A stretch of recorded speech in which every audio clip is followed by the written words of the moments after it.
안녕하십니까 수험생 여러분. 2024년 제1회 대기환경산업기사 기출보건문제 해설을 시작하겠습니다. 1번 문제입니다. 입자의 크기를 결정하는 방법 중에 입자를 낙하시켜 떨어지는 침강속도를 구하여 측정하는 방법인 공기역학적 직경 정의를 하시오 이렇게 되어 있는데, 이 공기역학적 직경과 스토크스 직경의 정의는 자주 물어보는 문제입니다. 그래서 공기역학적 직경의 정의는 측정하고자 하는 입자성 물질과 동일한 침광속도, 이 말이 중요합니다. 동일한 침광속도를 가지며 단위 밀도가 1g/cm 세제곱 센티미터야 됩니다. 요거는 뭐냐면 물방울의 밀도와 똑같습니다. 그래서 요걸 갖다가 또 MKS 단위로 고치면 1000kg/cm 세제곱 미터가 됩니다. 그래서 요 값 단위 밀도와 또 구형이어야 됩니다. 구형 입자성 물질의 직경을 갖다가 공기역학적 직경이라고 합니다. 여기까지만 써도 되고, 이제 좀 더 첨언한다면 입자성 물질의 형태가 다르더라도 침강 속도가 같으면 같은 공기역학적 직경을 갖는다는 것을 의미합니다. 2번 문제입니다. 다음은 환경 대기 중 알데하이드가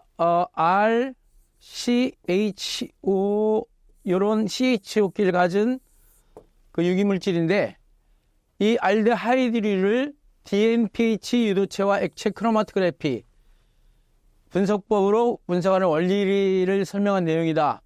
이 내용은 그 대기오염 공정시험 기준에 나와 있는 내용 그대로입니다.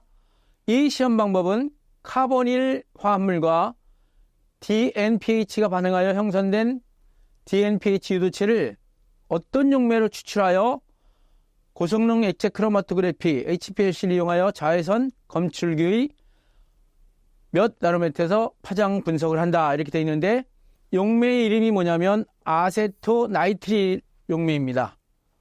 그리고 자외선 검출기로 360 나노미터 파장에서 분석을 하게 됩니다. 참고로 제가 그 알데하이드와 케톤을 포함하는 유기 카르보닐 화합물과 DNPH가 반응하여 DNPH 유도체가 생성되는 반응식의 그림이 있습니다. 이 그림을 보시면 이게 이제 2,4-DNPH의 구조식이고요.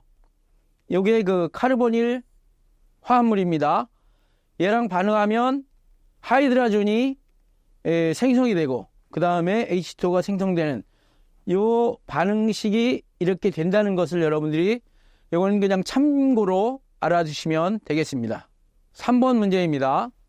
굴뚝에서 배출되는 연기가 풍화 측에서, 그러니까 어떤 기점을 잡아서 바람이 이렇게 불 때 사람이 여기 있으면 풍하측이고요. 사람이 이쪽에 있으면 이건 풍상측입니다. 그러니까 바람의 밑에 쪽, 바람의 위에 쪽, 그런 의미로 풍하측, 풍상측을 말하는데, 풍하측에서 다운워시, 세류 현상이라고도 하는데, 현상과 풍상측까지도 영향을 미치는 다운드래프트,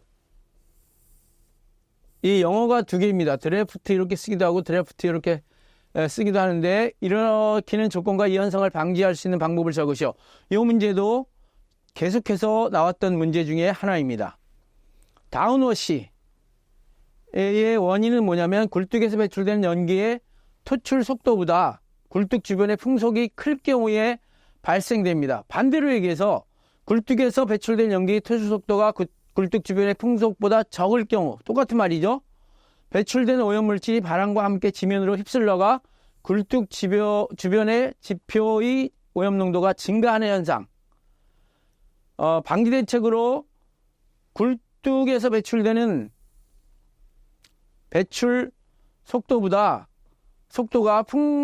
수평 풍속보다 2배 이상 크게 하면 이런 현상을 방지할 수 있습니다. 그리고 2배 이상 꼭 알아두시고, 그 다음에 다운 드래프트라고 해가지고 이건 역류가 되는 건데, 굴뚝 주변 장애물과 압력 차에 의해 발생되는 난류 영향으로 소용돌이의 배출가스가 말려 들어가는 현상, 여기까지만 이제 뭐 정리하면 되겠죠. 그러한 현상으로 굴뚝 주변 장애물들이 굴뚝 높이와 같거나 이 장애물이 굴뚝 높이와 같거나 높을 경우 건물 때문에 발생하는 난류를 의미하기도 하는데 이걸 방지하기 위해서는 굴뚝 높이를 굴뚝 주위에 있는 건물의 2.5배 꼭 기억하시기 바랍니다. 어떤 시험에서는 요 가로넣기, 요거 가로넣기도 나올 수 있어요. 그러면 세류 현상은 투출 속도가 주변의 굴뚝 주변의 풍속보다 2배 이상 크게 하고 또 다운 드래프트는 굴뚝 주변의 건물 높이보다 굴뚝의 높이를 2.5배 이상 높게 해야지 이러한 현상을 방지할 수 있다. 이런 의미니까 여러분 잘 알아두시고 이 시험 문제가 계속해서 출제되었다는 것 기억하시기 바랍니다. 4번 문제입니다. 성면을 채취할 경우 기기와 사용하는 여과지 명칭, 개수할 수 있는 성면의 조건 이걸 물어봤는데 사실 요 4번 문제는요. 제가 이제 수험생의 댓글을 보고 만드는 건데 요게 사실 그때 어떻게 썼냐면 성면 이렇게 써놓고 그 다음에 직경 마이크로메타 요것만 써 있었어요.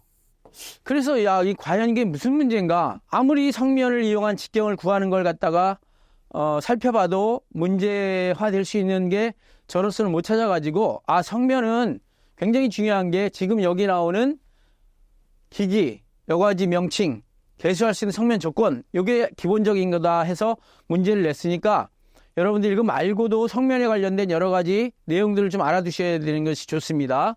먼저 사용기기는 위상차 현미경을 많이 사용하고요. 그 다음에 여과지는 MCE 여과지 또는 MCE 막 여과지, 멤브레인 셀룰로스 에스테르라고 해서 MC 여과지를 사용하고요. 여기 중요합니다. 조건은 길이가 5 마이크로메타 이상이고요.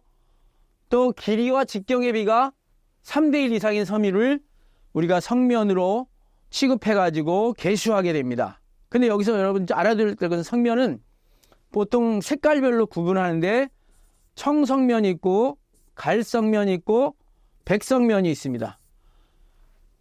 독성은 청색이 제일 세고요. 청성면이 제일 크고 그 다음에 갈성면, 백성면이고요. 영어로도 좀 알아두셔야 돼. 이거 크로시도라이트라 그러고요. 갈성면은 아모 사이트. 그 다음에 백성면은 크리소타일. 이런 식으로 이제 영어로도 나온다는 거 꼭 좀 기억하시고, 독성은 청성면이 제일 강하고 그 다음에 갈성면, 그 다음에 백성면 이런 순서로 된다. 그래서 성면에 관련된 그 내용은 여러분들이 다시 한번 찾아보셔가지고 문제집에 있는 거 다시 한번 찾아봐가지고 공부해 주시면 되겠습니다. 5번 문제입니다. 탄소가 84%, 수소가 12%, 황 3%, 질소 1%인 중요를 15S 세제곱미터 per 킬로그램 공기로 완전 연소시켰을 때 습 연소가스 중에 SO2의 농도를 물어보고 있습니다. 습 연소가스를 우리는 GW, 여기서 W는 wet, 습한. 만약에 건연소가스는 GD, 요거 D는 dry, 건조한 이런 의미를 포함하고 있습니다. 지금은 습 연소가스 중에 SO2의 농도를 물어본 거죠. 그래서 습 연소가스를 구하는 공식 이거 굉장히 중요합니다. MAO 플러스 5.6H 플러스 0.8N 해서 요게 15 S제곱미터 per 킬로그램 공기로 연소시킨다니까 MAO 자체가 A가 되는 겁니다. 그래서 15. 그 다음에 5.6에다가 12%니까 0.12. 그 다음에 0.8에다가 질소니까 0.01. 이렇게 해가지고 15.68 S제곱미터 per 킬로그램. 요 단위만 봐서 여러분들이 알 수 있는 건 요 분모의 킬로그램이 있다는 것은 뭐냐면 이 연료가 액체 연료 아니면 고체 연료다 이렇게 생각하시면 됩니다. 만약에 이게 기체 연료면 이게 S제곱미터로 표기가 되겠죠. 그 다음에 습연소가스 중에 SO2의 양이 0.7S가 됩니다. 이건 왜 0.7이냐? S 플러스 O2는 SO2가 되죠. 그러면 32kg이 1kmol이죠. 요거에 차지하는 부피는 모든 기체는 다 22.4입니다. 그러면 1대 x 해서 x를 구하면 x가 0.7이 됩니다. 그래서 0.7에다가 이 황의 성분 3%, 그러면 0.021 S 세제곱미터 per kg이 되거든요. 그러면 15.68 중에 0.021이 포함되어 있다는 게 SO2의 농도가 됩니다. 그런데 여기서 ppm으로 물어봤으니까 10의 6승을 곱한 겁니다. 그러면 1339.29 ppm. 이거 제가 해설할 때, 또 이게 계산 문제 할 때 저도 전자계산기를 다 눌러봐요. 그래서 또 한번 눌러보고 검산까지 해서 나온 거지만 혹시 틀릴 경우도 있으니까 여러분들이 전자계산기로 눈으로만 보지 말고 전자계산기로 하나씩 하나씩 눌러가면서 정말 이 값이 나왔는지 확인하는 습관을 기르는 게 굉장히 중요합니다. 6번 문제입니다. 현재 사용 중인 고체 연료의 원소 분석을 했는데 그 결과값을 보관하지 않고 있는 A 공장에 처음으로 입사한 대기 환경기사가 보일러의 운전생활을 점검하기 위해 우선 보일러 배출가스의 성분을 측정하였더니 그 배출가스의 이산화탄소가 20%, 산소가 5%, 일산화탄소가 2%인 것을 알았어요. 이때의 과잉 공기계수, 즉 공기비가 과잉 공기계수랑 똑같은 의미입니다. 그러면 일단 이 세 가지의 연소가스 말고는 나오는 게 질소밖에 없어요. 이걸로 확인해야 됩니다. 그래서 질소는 전체 100 중에 25, 2 다 더한 거 빼면 73%가 이 문제에서 질소의 퍼센테이지입니다. 차지하는 비율인데 왜 질소를 구하냐? 공기비를 구할 때 이런 식이 있습니다. 이것도 여러분들이 외워두셔야 돼요. 그래서 73, N2 대신에 73, 3.76에다가 이거 5%니까 5. 만약에 CO가 없으면 얘는 없어지겠지. 얘는 없어지는데 지금 CO가 있으니까 얘는 살리는 거예요. 0.5 곱하기 2 해가지고 계산하니까 1.26. 공기비는 비율이기 때문에 단위가 없습니다. 그래서 1.26이 되겠습니다. 이런 문제도 자주 출제되니까 연소 계산해서 확실하게 좀 알아두셔야 되겠습니다. 7번 문제입니다. 찬 공기 위에 더운 공기가 겹쳐져 있는 경계면을 말하는 기온 역전. 찬 공기가 밑에 있고 더운 공기가 위에 있으면 일단 고도가 올라가도 이런 형태로 찬 공기, 더운 공기 이 길이는 움직이지 않습니다. 그런 형태를 뭐라고 한다? 기온 역전이라고 한다. 이 기온 역전의 종류를 4가지 쓰고 간단히 설명하라. 이런 문제가 있습니다. 그러면 먼저 방사성 역전, 접지 역전, 다른 말로 또는 복사 역전, 똑같은 말입니다. 맑게 갠 밤에 지면은 하늘로 열을 방사하여 표면 온도가 떨어지게 되고 바람이 약할 때 공기는 열 전도의 밑에서부터 냉각되어 상공으로 올라갈수록 온도가, 이 말이 핵심입니다. 상공으로 올라갈수록 온도가 높아져 형성되는 역전층을 지면에서부터 생성되어 이걸 방사성 역전 또는 지표 역전 또는 복사 역전 또는 접지 역전, 말이 좀 많습니다. 두 번째는 지형성 역전이에요. 이거는 산하고 골짜기에서 생기는 역전으로 산 넘은 바람이 불 때 반대쪽에 공기가 남거나 약한 열풍이 생겨서 양자 사이에 역전면이 생기는 수가 있는데 또 맑은 날 밤에 산허리가 방사에 의해 냉각되어 그것이 접한 공기가 아래 방향으로 흘러서 상기슭의 평지에 고여 상기슭은 차갑게 되고 또 산 위쪽으로는 공기가 뜨겁게 돼서 생기는 그러한 지형성 역전이 있다. 지형성 역전이라는 그 역전은 생겼다가 금방 없어져요. 그래서 혹시 여러분들이 지형성 역전에 대해서 설명이 좀 너무 길다 그러면 4가지 쓰라 그랬으니까 친강성 역전, 아까 그 방사성 역전, 복사 역전, 접지 역전은 런던 스모그에서 일어나는 대표적인 역전이고요. 이 친강성 역전은 이거에 대비해서 LA 스모그에서 일어나는 역전층의 명칭입니다. 그래서 고기압 중심부에서 공기가 주위로 흘러나와 상층의 공기가 내려오면서 단일 압축되어 하층 공기보다 온도가 높아지고 역전면은 보통 500에서 1000m, 즉 1km 부근에서 생기며 내륙에서 접지 역전과 중복되어 오염을 크게 일으킬 수 있다. 그래서 여기 LA 스모그와 같은 대기오염 사건이 발생했다 그랬죠. 그 다음에 이제 전선성 역전입니다. 더운 공기가 찬 공기를 타고 올라가는 전선면 부근에서 찬 공기가 밑에 있고 더운 공기가 위에 있으니까 이게 역전이죠. 그러면 그걸 갖다가 전선성 역전이라고 하고, 또 난류성 역전, 난류가 형성되면 혼합층이 만들어지며 그때의 기온 분포는 건조 단열 감률에 가까워 상단 부분에서 발생하는 역전층이다. 이러한 그 전선성 역전, 난류성 역전은 빨리 생기고 빨리 없어집니다. 그 다음에 이제 해풍 역전이 있어요. 육지 위에 있는 따뜻한 기층 바로 아래로 한랭한 해풍이 불어와 생기는 역전층으로 이동성이 이므로 오염물질을 오랫동안 정체시키지는 않는다. 그래서 이렇게 전선성, 난류성, 해풍 위에서 얘기한 지형성 역전은 빨리 생겼다 없어지고, 가장 뚜렷하게 역전이 형성되는 것은 아까 처음에 얘기한 방사형 역전 또는 지표 역전, 접지 역전, 복사 역전이고, 또 하나는 침강 역전이라는 사실을 꼭 좀 기억해 줬으면 좋겠습니다. 8번 문제입니다. 각 연소의 종류에 대해서 간단하게 설명하시오. 그래서 지금 이게 6개니까 6점이 하나 1점씩 부여가 됐네요.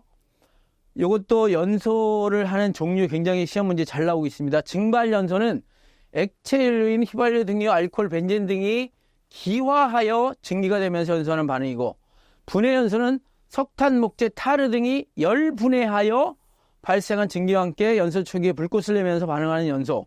그 다음에 표면 연소는 고체 연료인木炭, 코크스 등이 고온 온도 연소 시 고체 표면이 빨갛게 빛을 내면서 반응하는 연소. 우리가 보통 이제 그 나무 캠프파이어 같은 나무 떼잖아요. 그때 이제 하는 게 이제 고체 연료가 타는 거니까 표면 연소라고 볼 수가 있죠.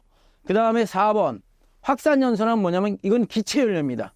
기체 연료인 프로페인 가스나 LPG 등이 공기의 확산에 의해 반응하는 연소를 말하고요. 내부 연소는 나이트로그리세린, 이 나이트로그리세린 안에 산소라는 원소가 있습니다. 그래서 공기 중에 산소를 필요로 하지 않고, 이 말이 중요합니다.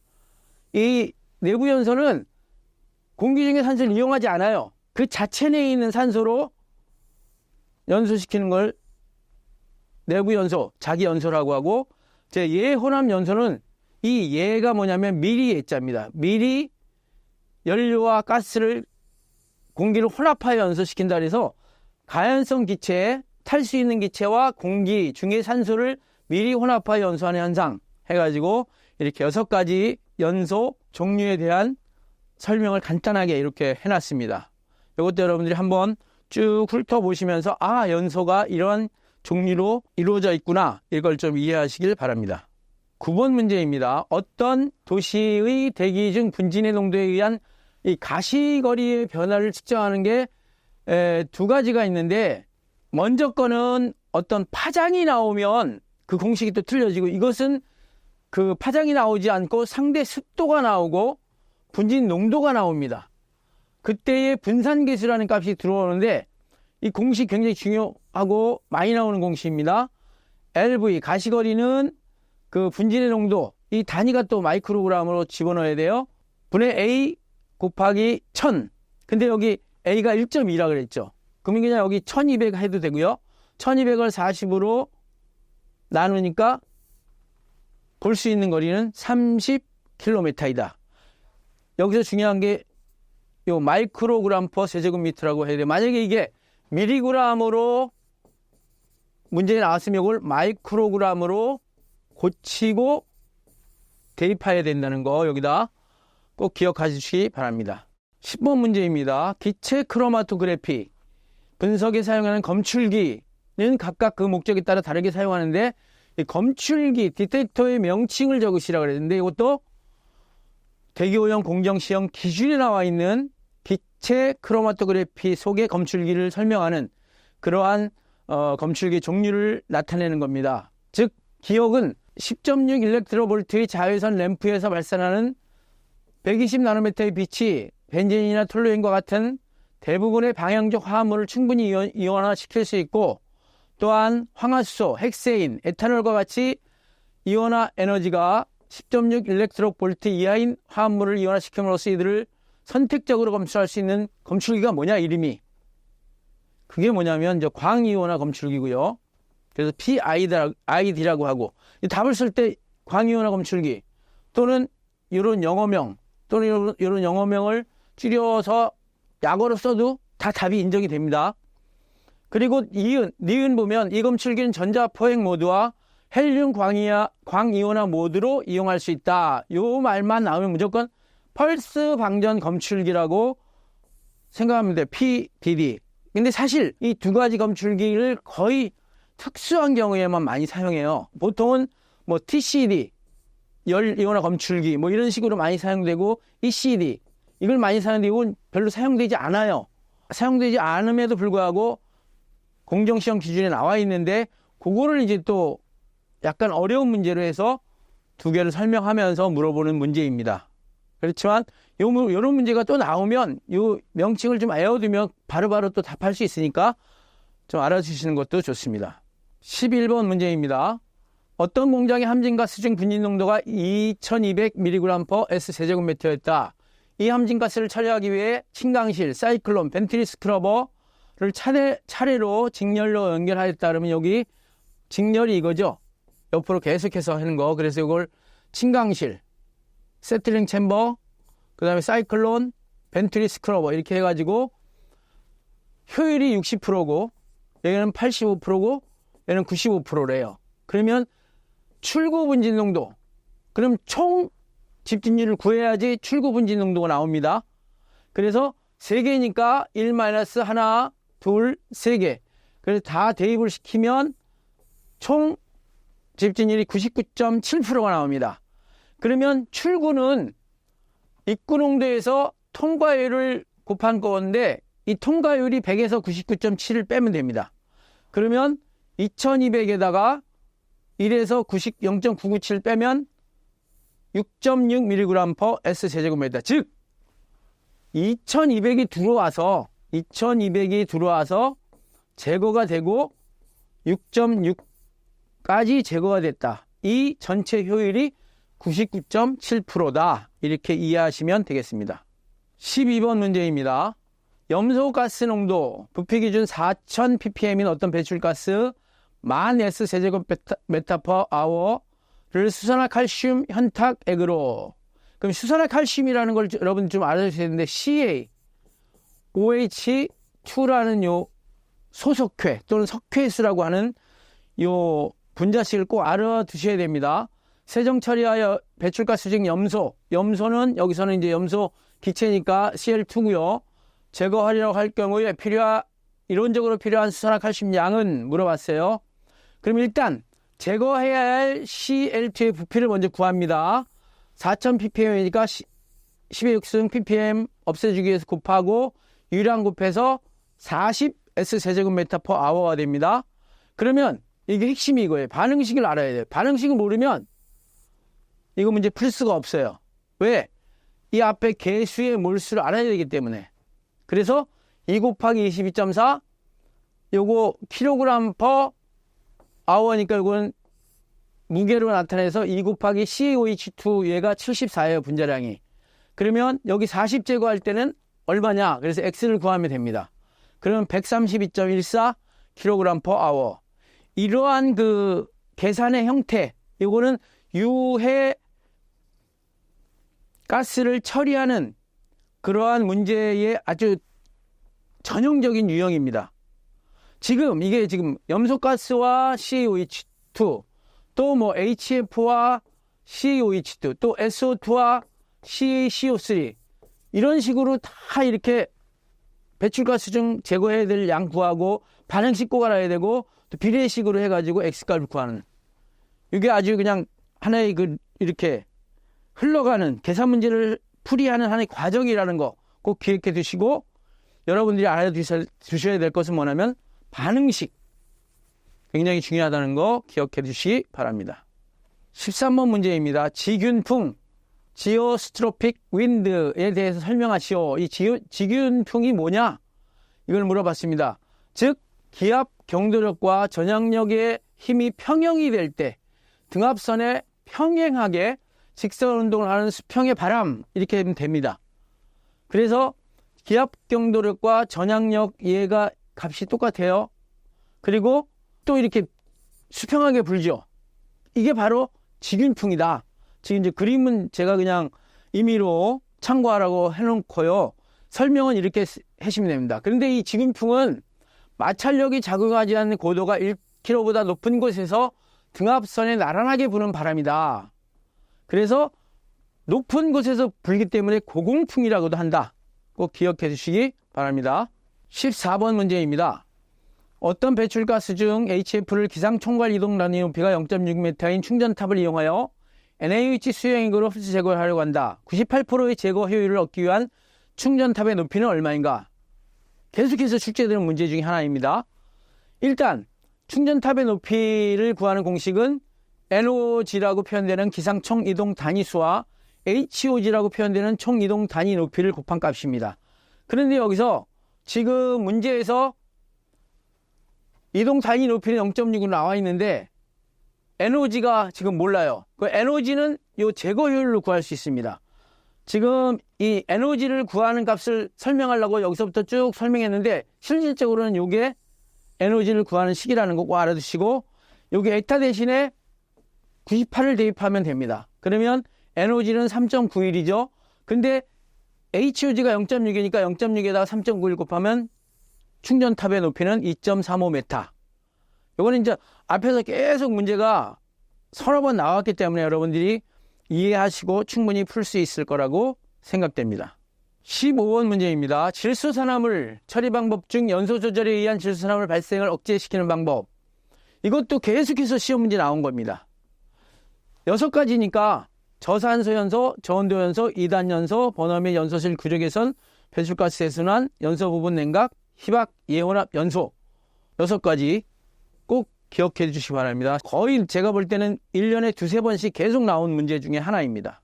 16번 문제입니다. 세정집진장치의 집진 원리 4가지를 쓰시오.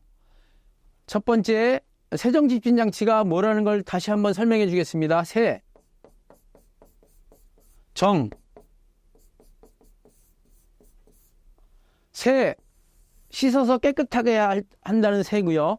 또 깨끗하게 한다는 정입니다. 그러니까 물이 여기서 세정액인데 세정액으로 먼지를 갖다가 깨끗이 비가 내리면 왜 공기 중에 있는 먼지가 싹 없어지잖아요. 그런 원리랑 똑같습니다.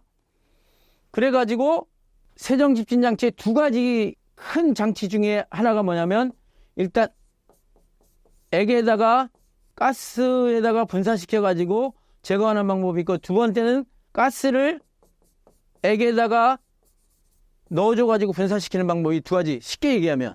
근데 액을 가스에다 분사시켜가지고 제거하는 방법을 액 분산형 흡수장치. 2번은 가스 분산형 흡수장치. 또 다른 말로 가압수식. 요거는 유수식. 요까지만 알면 이제 거의 세정집진장치의 종류에 대해서는 빠삭한 겁니다.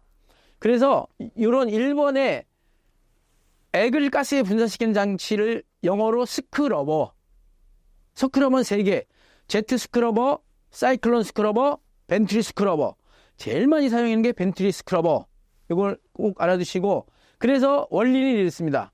액적이 이게 물방울이에요. 물방울에 입자가 충돌하여 부착한다. 그래서 관성 충돌. 또 액막 기포에 입자가 접촉하여 부착된다. 그래서 직접 흡수 또는 접촉이라고 하면 되고, 그 다음에 가스의 증습에 의해 액적과 접촉을 좋게 하고, 입자의 확산에 의해서 액적과 접촉을 좋게 한다. 그래서 확산 포집, 입자를 핵으로 한 증기 응결에 의한 응집성을 증가시킨다. 이러한 4가지 집진 원리가 있다는 거 기억하시고, 집진 메커니즘이 각 집진 장치마다 있습니다. 그걸 여러분이 6개의 집진장치를 잘 정리해가지고 외워두시면, 여기서는 세정 집진장치가 나왔지만, 어떨 때는 여과도 나올 수 있고요. 어떨 땐 전기도 나올 수 있고, 막 그러니까, 그걸 다 대비할 수가 있습니다. 17번 문제입니다. 어떤 원통형의 백필터가 있는데, 이건 여과 집진장치를 말하죠. 직경이 300mm, 이온 높이가 10m.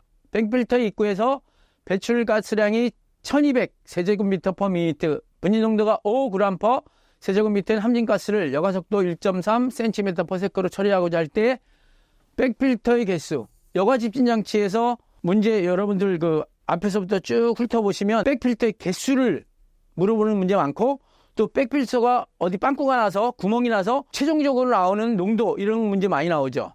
이 문제도 계속해서 나온 겁니다. 그래서 먼저 함진 농도를 처리할 때 이 백필터의 면적이 중요합니다. 면적. 그래서 A는 여가속도분의 유량이거든요. 유량이 1200이고 여가속도가 1.3이니까 단위환산 10-2승 메타로 고치고, 이게 60은 세크고 또 1200은 미니트니까 60을 밑에다 곱해줘서 함진 농도를 처리할 수 있는 전체적인 백필터의 면적이 1538.46 제곱미터가 됩니다. 그러면 한 개당 요 여과 면적을 구하면 파이DH, 그러니까 9.42예요.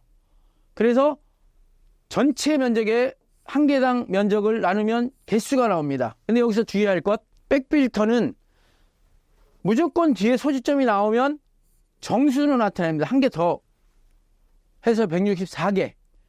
이 답이 이 소지점으로 나오면 안 돼요. 여기서는 이 백필터가 이렇게 생긴 거기 때문에 이걸 뭐 잘라서 쓰지는 않거든요. 그러니까 정수로 164개 꼭 이렇게 정수로 나타내야 된다는 거 알아두시기 바랍니다. 18번 문제입니다. 전기 집진 장치의 장단점. 다른 집진 장치와 비교해서 세 가지만 쓰시오.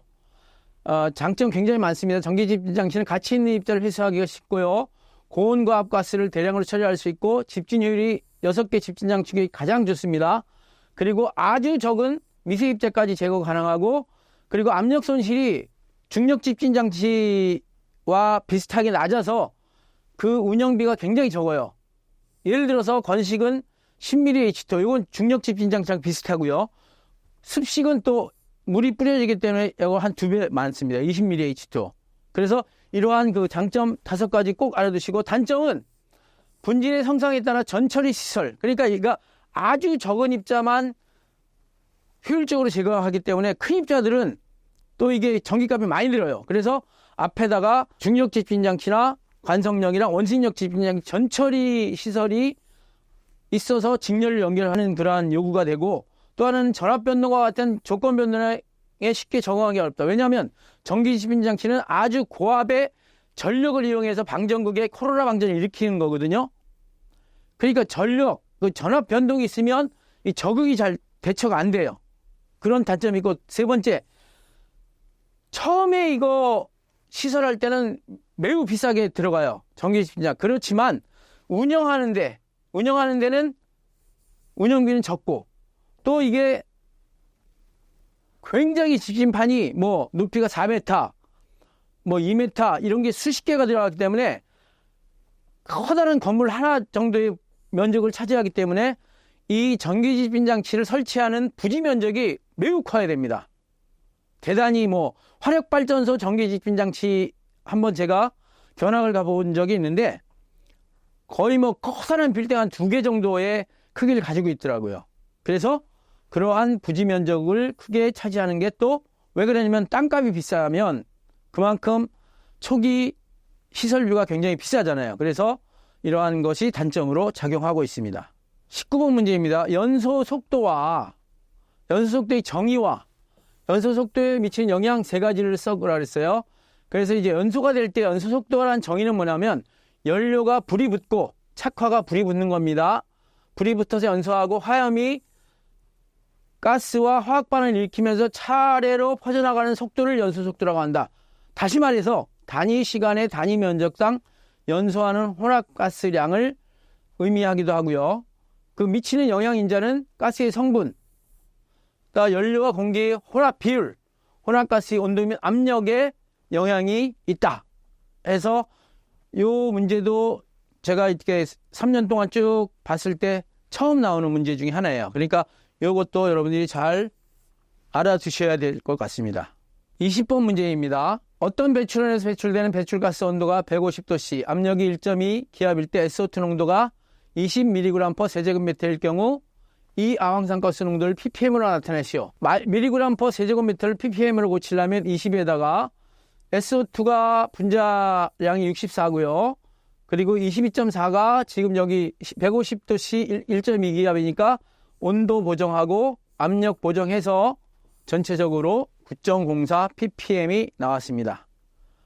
이렇게 해서 2024년 제1회 대기환경 산업기사 기출보건문제 해설을 마쳤는데, 다시 한번 여러분들한테 부탁드리고 싶은 것은, 이제 실기를 접하는 수험생들은 지금 해설해드린 2021년, 2022년, 2023년, 2024년 1회까지 문제를 한번 쭉 꼼꼼히 저랑 같이 풀어보시고 계산기를 일일이 눌러가면서 문제 하나하나마다 한번 확인해 보시고, 공식들이 많이 나오잖아요. 공식들이 많이 나오면 여러분만의 공식 노트를 한번 작성해 보세요. 그게 이제 꼼꼼하게 준비하는 첫걸음입니다. 공식 노트를 준비해 가지고 처음 나오는 공식 잘 적어서 정리해 놓으면 나중에 시험 보러 가기 한 이틀 전, 그때 그 공식, 자기만의 쓴 공식 노트를 하나씩 살펴보면서, 아, 요거는 요 문제에서 쓰는 공식이지, 요건 요 문제에서 나오는 공식이지, 요게 이제 입력이 됩니다. 시험장에 임했을 때 그때 나오는 공식이 여기 적용식 된다 그러면 얼른 공식을 갖다가 뭐 시험지에다 써요. 그래 놓고 이제 정답지에다가 다시 잘 옮겨 쓰는 그러한 또 요령이 필요하다. 자, 그러면 이렇게 기출보건문제 해설을 마쳤는데, 다음 시간에는 우리가 실기 문제에 대한 서술형, 계산형, 문제의 작성 요령 뭐 이런 것까지 여러분들한테 자세히 또 설명해 드리고, 여러분들 이제 실기시험 최선을 다해서 합격의 영광을 누리시길 바랍니다. 이상으로 2024년 제1회 기출보건문제를 마치겠습니다. 감사합니다.